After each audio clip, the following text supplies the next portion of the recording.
Hiya, I'm Sam Hollis. In this video I'm going to talk through the basics of Google Analytics. So, finding the really useful information about your website and its traffic. First of all, I'm going to talk you through how you find that information on the different screens of the new version of Google Analytics, GA4. I'm then going to talk a little bit about why you want to find that information and what it's telling you.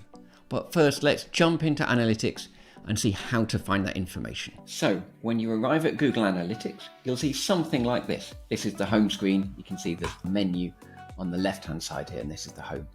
This is Google test data, so don't worry if your website is not like this in terms of visitor numbers. It won't be. So you can see the main chart here. A couple of things of interest. First of all, here, this tells you the time period. So this is for the last 7 days, the last week. The data here varies and you can change what's here actually using the little drop downs. Okay, but we're not going to do that. So this is telling us here how many users there have been in the last 7 days, the bounce, so that's the number of people who visited, the bounce rate, so that is how many people visit the site and leave straight away again, perfectly good number there, the average engagement time, so how long somebody is spending on the site, and that's events, so how many key events, so events are people doing something like clicking. Okay, it also tells us here countries where people are visiting the website from. Really useful data, especially if your website is, your business is focused in one country. You want to make sure your visitors are from there.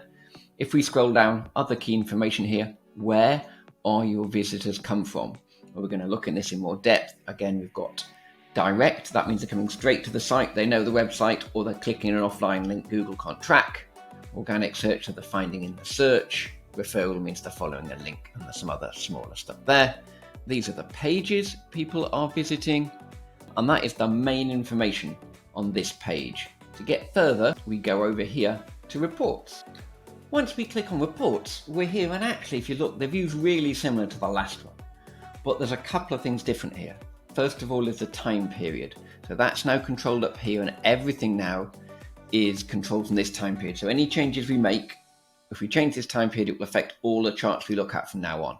Okay, so in this example, this is looking from the 16th of April 2024 to the 13th of May 2024, and you can change this as you wish. Okay, it's got a few charts here, but again, these are really similar to the ones you've already seen, so they're not that useful to you right now. What's more important is you can use these areas to drill down. I'm just going to look at the few key ones you might want to look at. So one of the first things you might want to look at is user acquisition. You can see I've clicked this here on the menu. So that means where have your visitors come from? There's also traffic acquisition here. That's to do with individual visits rather than individual people who visited. So it's slightly different. So I'm looking at user acquisition. Where have the people come from visiting the website? And we can see here the dates of what we picked earlier, the last 28 days. And we've got a graph, and it's saying here where they come from. So yeah, direct, we've already said direct means people knowing the domain of your website and typing it in, or they're clicking on a link Google can't track, something offline, maybe an email. Some emails it can track, it depends. Organic search, so this is people doing a search on Google and then arriving at the site. Referral means they're coming from a link. Organic social means they've come from social, and paid search is ads. And you can see here a little graph. And if we go down, we get more data. So you can see here for the people who arrived directly, how many sessions we've got, the engagement rate, so how many of them are actually doing something, and it's got events and revenue and things like that in there. So you can get data in here. On all of this data, you can see those drop downs we can change. So we can change all sorts of things in this table to get further information, but I'm just doing the basics here, so I wanted to show you that user acquisition. So that's where they come from. The next thing that's really good to look at is what are they looking at when they get there? So I've now looked at engagement and pages and screens. So this time we're looking at what people are looking at when they get to the website, which pages. And we can see, just like before, we got some nice little graphs. So it's showing us here / means the home page. And then it's showing us the other pages here. And we can see the home page has been by far the most popular in the last 28 days. And as with the last thing we looked at, we get a little bit more data here. We can see the number of views, the number of users. They're different because one person might view more than once. As you can see, views per user is there, how long they're on the site for, and other information. As before, you can change all of these, so you can put different information on your table, change what the table's about, and change the date, so you can see different things happening at different times. Now there's huge amounts of other things you can do with analytics, but that is just a rough overview of some of the basics to get you an idea of what you need to find about your website. So now you've seen how you can get useful information out of analytics about your website. Why do you want to do it? Well, we've got a few different reasons. First of all, it's good to see the traffic numbers on your website and track it over time. See if the traffic to your website is growing, and if not, come up with a way to try and make it grow. We can help with that if you need to. Next, you want to think about what effort you've been putting into driving traffic to your website, and hopefully you've been doing that. Have you been posting on social media? Have you put out email newsletters? Now, if you've done that, you might want to see how effective they are.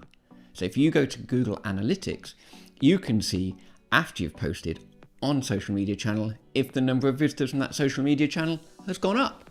And then you can see how effective it is. It's a really good way, say after a month, of seeing which posts have been more effective than others, because you can see the date and the time when the traffic has risen. It's also good to see you've got the correct website traffic. Now that might sound odd. Is all website traffic good? No. If your business is in the UK and you only want UK customers, then getting a load of visitors from China or Poland is not useful and could adversely affect your SEO, because they might be the wrong people finding it for the wrong reasons. So you need to make sure your traffic is the right people, and if not, you actually need to do something about it. It's better to have lower numbers of the right traffic than higher numbers of traffic that is irrelevant to your website. It will affect your stats like your bounce rate, because if they're the wrong traffic, as soon as they get there, they'll leave. And finally, SEO.